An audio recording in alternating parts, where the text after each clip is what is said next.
December 1972, just over 10 years ago, Eugene Cernan, the commander of Apollo 17, became the last man on the moon. T-minus 30 seconds and continuing on now. Continuing on at the T-minus 26-second mark, T-minus 25. We'll get a final guidance.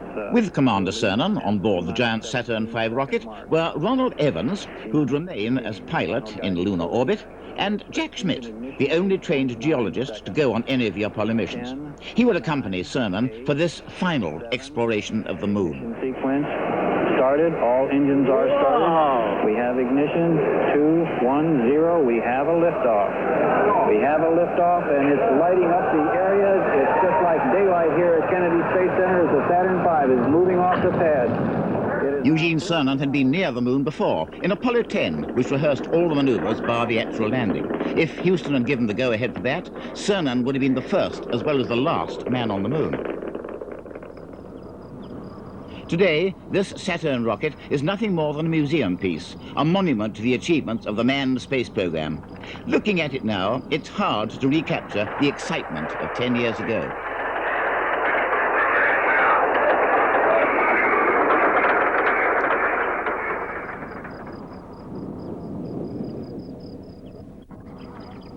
The achievements of the Apollo missions have been well documented, and the pictures are familiar to us all. For those who were directly involved in the missions, the experience was unforgettable, and the personal memories are as vivid as ever. Contact. I was there in 1972 in mission control when Challenger, the last lunar module, approached the moon surface for touchdown. Houston, the Challenger has landed. Recently, I went back to Texas to talk to the last man on the moon, Eugene Cernan, and I asked him if it was hard now to believe that he'd actually been there. It's very difficult. Oftentimes I project myself back to where I was almost 10 years ago now, and it was hard to realize then that I was at that place in time and space and history at that instant. Well, only 12 men can say that so far. You're the last man on the moon. What are your overall impressions of the moon? My overall impressions of the moon are really overshadowed by my impressions of looking back at the Earth. The moon itself it's been called like a sandy beach. It's colorless. It's all those bland things that we think of as being unbeautiful.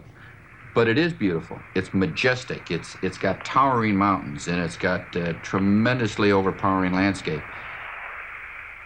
And yet the most significant thing about being on the moon is to realize you are, in effect, standing in the middle of a three-dimensional charcoal picture, and looking back through the blackness of space, through the blackness of space that is filled with sunlight yet, and looking at the Earth, because the Earth, its life, its color, its beauty, and to me, far beyond even stepping on the surface of the moon, is to think back and look back at home, at our star, at our Earth, at our planet. Well, the Earth looks beautiful because of its atmosphere, but there's no atmosphere on the moon. I wonder, what was the sky like? Well, it's hard to imagine that one can look into blackness and be surrounded by sunlight. That's a paradox, but that's exactly what it is. When you are in sunlight on the surface of the moon, if you look and concentrate very, very heartily, you can see stars out there. And of course, you can see predominantly the Earth in its multi-blue colors out there. When you go behind the moon, when you're flying, of course, when we're on the moon, we were in sunlight the whole time. But when we were flying around the moon, we went into darkness, into the shadow of the moon itself. And then you are in probably the blackest black a human being can imagine in his mind. You are out of sight of the Earth. You are out of sight of the reflection of anything except the stars. And there are hundreds and hundreds and hundreds of millions of stars. And it's so black, you cannot even see the surface of the moon that you're flying, just maybe 80 kilometers above. What about navigational problems? Did you have any? We studied due to a great deal of your work, of course, on the mapping of the moon, we studied the area we were going to land so well that I really believe I knew it, at least from the air, from above, as well as I know my own backyard. However, when you do get down among the rocks and you do get down among the mountains, you do have to refamiliarize yourself because things now start to look different. And navigation itself didn't bother us, but there's no trees, there's no roads, there's no houses, there's no telephone poles. So depth perception and distance is very difficult. You would look at something and instead of being a kilometer away, it might be 10 kilometers away. You had no way to tell how far you were going or how far you'd come. We knew the size of the lunar module, so we could always look back and see it and realize it was getting very small. But many times we went around, sort of around a corner and over the mountain, and we were out of sight of the lunar module. What was the most unexpected thing to you? Well, everything's a little unexpected when you don't do it.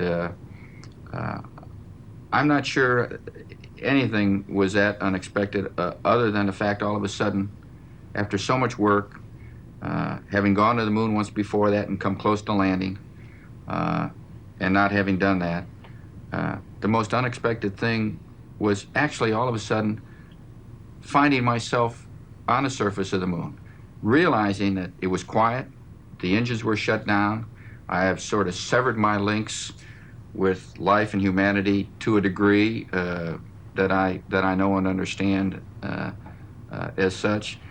It was not a surprise because I planned for it and I worked for it, but all of a sudden things go so quickly and things pass by and you don't have time to really relish the excitement of what you're doing until all of a sudden you're there on the moon and you stop and think, I'm there. Surprise, you're really here at this moment. I was strolling on the moon one day in the merry, merry month of December. May. Oh, what a nice day. Oh, funny, there's not a cloud in the sky. When you're on the moon's surface and looking at the mountains there, all the old science fiction pictures show the mountains being jagged, but they're not like that, really, are they?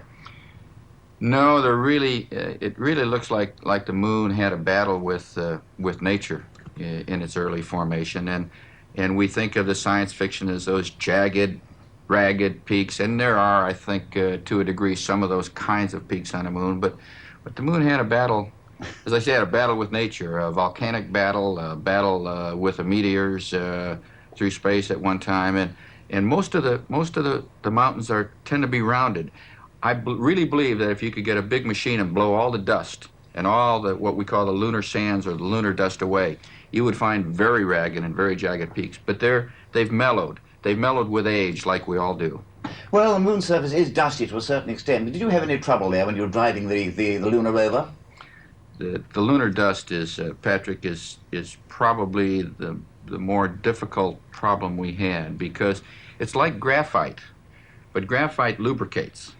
The lunar dust does just the opposite. The lunar dust tends to make everything stick together. It gets in your spacesuit. When you get, it gets in all moving parts. It covers the electronic elements of the radios and televisions that need smooth surfaces to reflect their heat.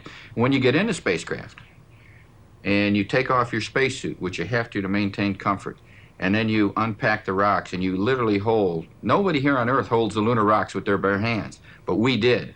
We held them with our bare hands and we could look at them, we could smell them, we could feel them, and the lunar dust literally is so fine it penetrates into the pores of your skin.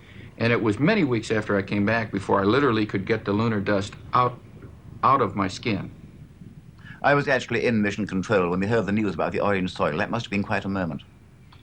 Well, as you know, I took a geologist with me to the moon, Jack Schmidt, and I knew he'd find something. And when he yelled something about orange soil, I figured he'd probably been on the moon just about one day too long because none of us expected to see anything orange. Hey, there is orange soil. Well, don't move it till I see it. It's all over. Orange. Don't move it till I see it. I've stirred it up with my feet. Hey, it is. I can see it from here. It's orange.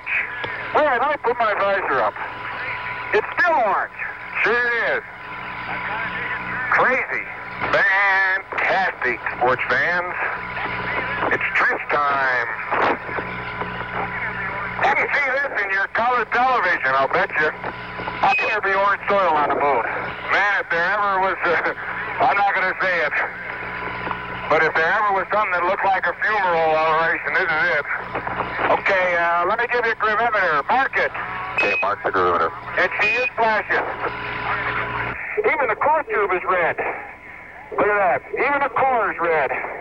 The bottom one's black and orange, and the top one's gray and orange.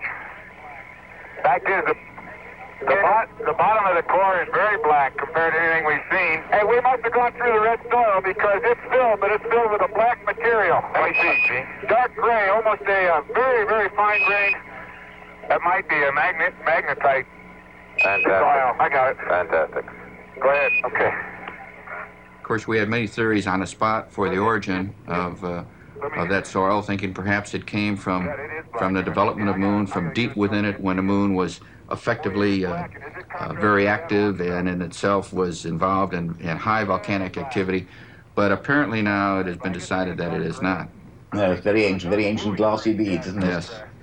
Well, yours was, in fact, the most scientific of all the lunar expedition because you did have a trained geologist with you. What do you think are the most important results that have come out of the Apollo mission from a purely scientific point of view? As I've often thought about that as we look back at all the missions. Of course, the first mission was just to get there and get back, to prove that man could go to another planet, could survive, and could get back. And each flight became more sophisticated. We landed at more difficult landing sites. We went from the deserts to the hills, and then we ended up in Apollo 17 landing in very ragged mountains in a very beautiful valley surrounded by mountains. And each flight took more scientific instruments. We did more studies in the areas of geology, and as you said, Apollo 17 epitomized the scientific investigation because on my flight I did have, although I trained to be a geologic observer, I did have a trained professional geologist with me. And yet, for all that, I believe that maybe it'll be 50 or 100 years before we really understand some of the scientific facets and decide what is really important scientifically. I feel the significance of the Apollo program today is more contemporary, it's more implicit. It's the results that we see today is that it has roused nationalistic spirit, it has promoted technological development in the areas of computer and medicine that the entire world benefits from today. I really think the true evolution of the scientific effort and results, we're going to have to stand back and maybe your grandchildren or my grandchildren will say, that is something we learned from some of the scientific investigations on the moon. I don't think we can do that today.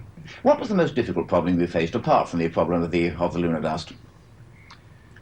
Well, it was getting acclimated to the 1/6 gravity initially, not just the walking, but the driving of the vehicle, because 1/6 gravity is wonderful. It's much better than 0 gravity because it's always nice to know that there's a down. If you set something, it'll stay there. But when you're walking and when you're driving, your center of gravity, the force that pulls you to the ground or to the moon's surface is so much less than it is on Earth. You have to think about changing your directions much sooner. If you decide you're going to turn left and you're moving at a rapid pace, you've got to decide 2 or 3 paces before you're going to turn left. Or when you're riding the vehicle, when you go over a rock, you just don't go over a rock like this. You go over a rock and vehicle goes way up on one side and comes down. You have to learn to be careful. The only thing between you and the vacuum of space, of course, is your spacesuit. And you've got to be very careful that you don't hinder the operation of that suit, or puncture it, certainly. That would be the ultimate problem. Roger, we're go for liftoff here, Capcom. Roger. 99, proceeded, 3, 2, 1, ignition.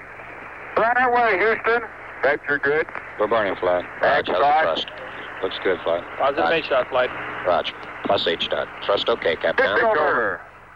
I was down in mission control watching this from 250,000 miles away, and the thought that came to my mind was that your life, and Jack Schmidt's also, depended upon one thing, the successful functioning of that one ascent engine. Did that ever occur to you? It occurred to me many, many times, and that question has been asked, how do you feel when you're on the surface of the moon? And there's only the two of you to launch and get off and get back in orbit so you can then rendezvous and get home. When you were on the surface of the Earth and you had thousands of people in launch control trying to get you off, and now there's just simply two of you. And then you only have that one engine. We thought about that, but those are the kinds of things you think about long before you go. You decide that the risk is worth the reward. You've got a lot of confidence in the people who design the engine and the people in the hardware. And most important, and I don't think we can underestimate the fact that you've got confidence in yourself. Your own personal incentive, your own confidence in your ability to do what needs to be done in case things don't work right, is what really gives you. You don't go in with a feeling of martyrdom. You're not going to the moon with the idea you're not coming back. You know you're coming back, because if there's anyone who can bring you back, it's you yourself.